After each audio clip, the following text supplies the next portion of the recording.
সবাইকে আমন্ত্রণ অর্থনীতি সারাদিনে আপনাদের সাথে আছি ইফাতারা। শুনছিলেন শিরোনাম, এবারে জানাবো বিস্তারিত। মূল্যস্ফীতির তথ্য প্রকাশে কোনো কারচুপি হচ্ছে না, তাই বেশি দেখাচ্ছে। এছাড়া এই খাত নিয়ে বহির্বিশ্বে যে ভুল তথ্য প্রকাশিত হয়েছে তা নিরসন করে সঠিক তথ্য প্রকাশ করবে ব্যাংকিং অ্যালামানাক।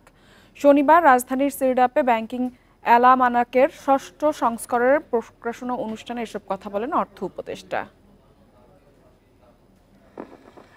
দেশের সরকারি বেসরকারি সব ব্যাংক ও আর্থিক প্রতিষ্ঠানের বিস্তর তথ্য উপাত্ত তুলে ধরে ব্যাংকিং অ্যালামনাক। শনিবার উন্মোচন হলো বইটির ৬ষ্ঠ সংস্করণের মোড়ক।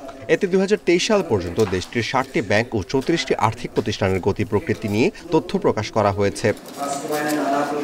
অনুষ্ঠানে অর্থ উপদেষ্টা বলেন, আর্থিক খাতে তথ্য বিভ্রান্তিতে নীতি নির্ধারকদের দায় আছে, যা দেশি বিদেশি বিনিয়োগকারীদের নিরুৎসাহিত করেছে। তাই এ খাতে সঠিক তথ্যপাত্য প্রকাশের জন্য স্বচ্ছতা ও স্বাধীনতা জরুরি বলে জানান তিনি।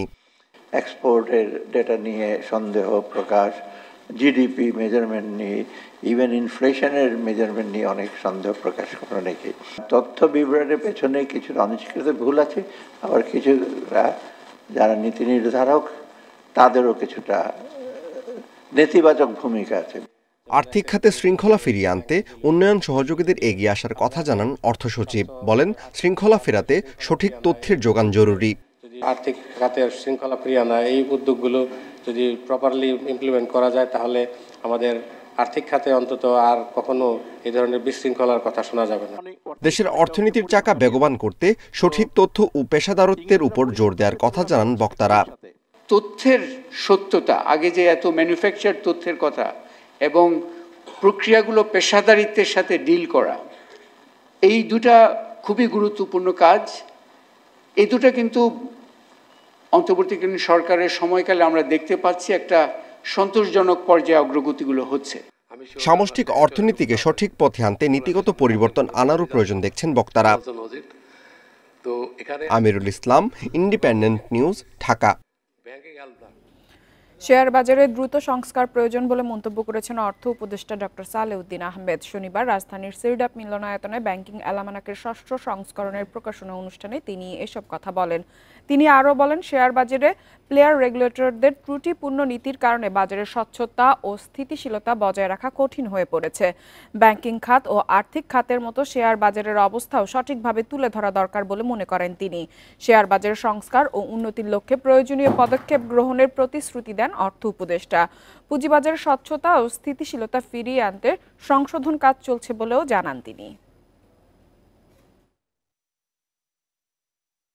আমাদের ব্যাংকিং সেক্টর তো আপনারা জানেন যা অবস্থা, ব্যাংকিং আর্থিক পুঁজিবাজারেও একই অবস্থা। সেটাকে কিছুটা রিফর্ম করার চেষ্টা করি। কিছু যন্ত্রণা থাকবে, বিশেষ করে পুঁজিবাজার নিয়ে। শেয়ার মার্কেট প্রাইস কমে যাচ্ছে, পুঁজিবাজার।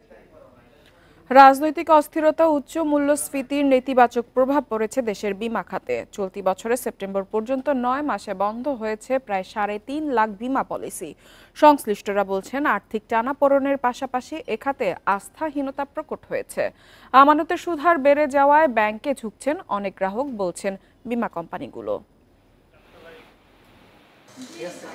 ৮ মাস ধরে মূল্যস্ফীতি ২ অঙ্কের ঘরে রয়েছে।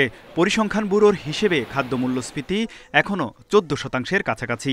এতে আয় ব্যয়ের ভারসাম্য হারিয়েছে বেশিরভাগ মানুষ। পাশাপাশি রাজনৈতিক অস্থিরতার প্রভাব পড়েছে দেশের বীমা খাতে। ২০২৪ সালের ৯ মাসে বন্ধ হয়েছে ৩,৪৭,৯৮৬টি পলিসি।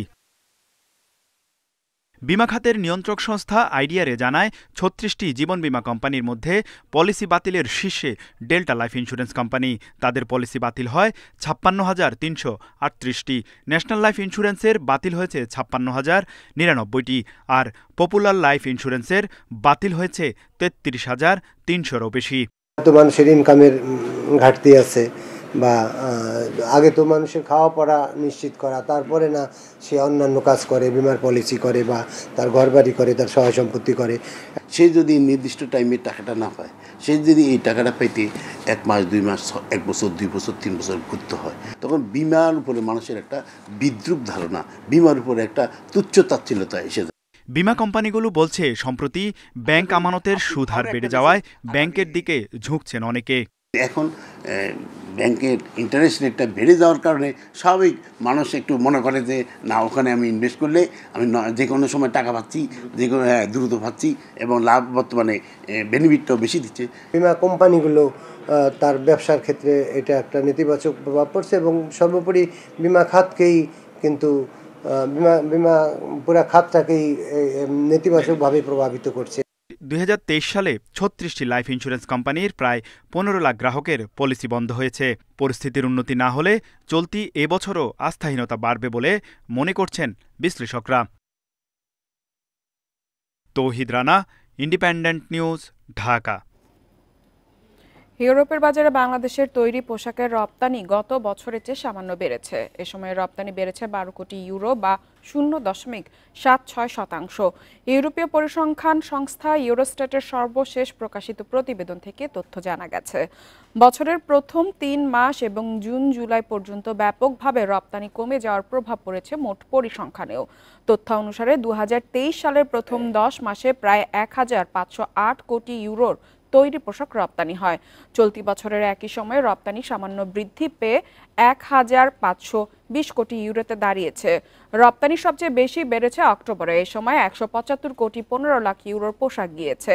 খাত সংশ্লিষ্টরা বলছেন, ডলারের মূল্য বৃদ্ধি, উৎপাদন খরচ বৃদ্ধি, রাজনৈতিক অস্থিরতা, গ্যাস বিদ্যুতের ঘাটতি, দুর্বল ব্যাংকিং ব্যবস্থা, বিশ্বব্যাপী উচ্চ মূল্যস্ফীতি সহ বেশ কয়েকটি কারণে রপ্তানিতে পিছিয়ে পড়েছে বাংলাদেশ।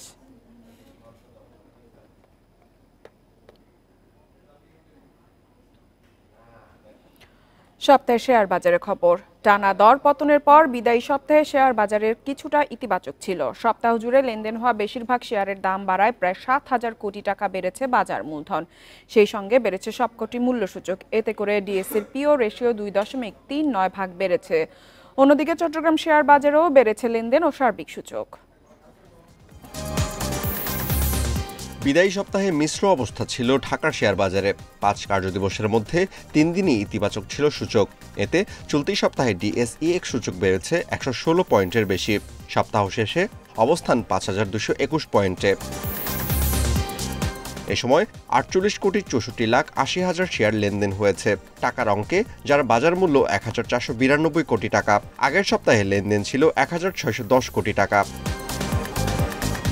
তবে বিদায়ী সপ্তাহে বাজার মূলধন বেড়েছে প্রায় 7,000 কোটি টাকা বা 1.03%। প্রথম কার্যদিবসের লেনদেন শুরুর আগে ডিএসইর বাজার মূলধন ছিল 6,52,496 কোটি টাকা। শেষ কার্যদিবসে বাজার মূলধন দাঁড়িয়েছে 6,59,205 কোটি টাকা। বিদায়ী সপ্তাহে হাত বদলে অংশে নেওয়া 399টি কোম্পানি ও মিউচুয়াল ফান্ডের মধ্যে দর বেড়েছে 172টির, কমেছে 168টির এবং অপরিবর্তিত রয়েছে 57টি প্রতিষ্ঠানের শেয়ার দর। সপ্তাহ জুড়ে সবচেয়ে বেশি লেনদেন হওয়া প্রতিষ্ঠানের তালিকায় প্রথম অবস্থানে আছে স্কয়ার ফার্মাসিউটিক্যালস। প্রতিষ্ঠানটির 21 কোটি 80 লাখ 12 হাজার টাকার শেয়ার লেনদেন হয়েছে। দ্বিতীয় ওরিয়ন ইনফিউশন এবং তৃতীয় অবস্থানে আছে একমি ল্যাবরেটরিজ। শতাংশের দিক থেকে দর বৃদ্ধি তালিকায় প্রথম অবস্থানে আছে ওরিয়ন ইনফিউশন, শেয়ার দর বেড়েছে 24% বেশি। দ্বিতীয় অ্যাসোসিয়েটেড অক্সিজেন এবং তৃতীয় অবস্থানে আছে শেফার্ড ইন্ডাস্ট্রিজ। অন্যদিকে বিদায়ী সপ্তাহে চট্টগ্রাম স্টক এক্সচেঞ্জের সার্বিক সূচক 218 পয়েন্ট বেড়ে অবস্থান করছে 14,522 পয়েন্টে। সপ্তাহ জুড়ে লেনদেন হয় 45 কোটি 88 লাখ টাকা। Amirul Islam, independent news.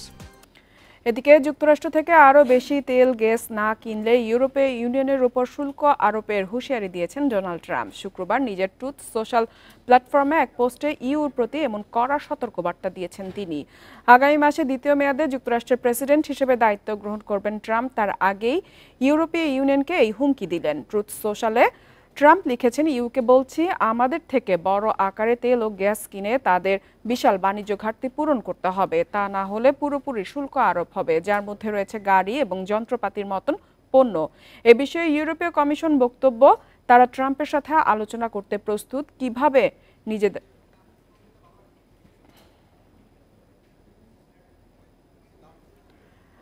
আর এই ছিল অর্থনীতি স্বাধীনের আজকের আয়োজনে। আমন্ত্রণ আমাদের পরবর্তী সংবাদে।